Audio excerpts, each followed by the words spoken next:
Joining me now with a reaction to this Sunday Morning Futures exclusive is Utah Senator Mike Lee. Senator, thanks very much for being here. Why can't you move the needle on securing the border and holding people accountable? Look, we've had a seismic shift in terms of who's coming into this country and the number of people coming in. The reason that we can't get a hold of it is that we have an administration, the executive branch of government, with sole responsibility to enforce the laws that we pass as a Congress, refuses to enforce the law. And instead, this administration is doing exactly the opposite, where they say yes, they're supposed to say no. Where they're supposed to close the door, they open the door. They're doing the exact opposite of what's required every single time. Look, Alejandro Mayorkas is not a restaurateur whose job it is to invite as many people in as possible. His job is to serve as the gatekeeper. He's not keeping the gate. So what happens now? Will you not be able to secure the border until we have a change in the White House?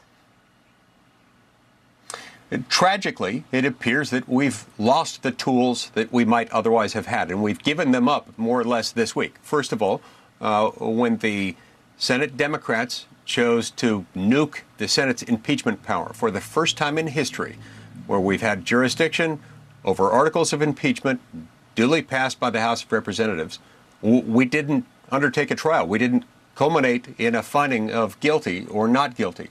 First time in American history that has happened, where we have full jurisdiction, as we did here. Right. And by the way, in the process of doing that, they also set a new precedent that apparently lying to Congress, knowingly, intentionally, isn't impeachable. That's really odd. Secondly, we relinquished what bargaining power we had left insofar as the Senate passes on Tuesday what the House passed last night. We will have relinquished what little bargaining power we had left. Yeah. We started saying months ago, Ukraine doesn't get another dime, especially until such time as the border is secure, until Congress has passed legislation to force Joe Biden's hand.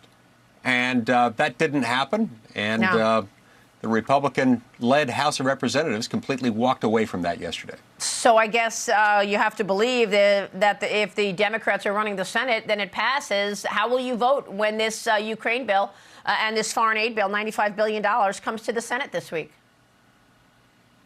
Well, look, we expect to have a handful of votes, perhaps, on amendments that could make it better, but it's very difficult for me to imagine any scenario in which any of those amendments will pass, and under no circumstances would I vote for the bill as passed by the House of Representatives yesterday. Understand, they passed 4 different bills yesterday, but they used this weird procedure whereby all 4 of those bills merge into one bill as they reach the Senate, and they have to be processed as one bill in the Senate.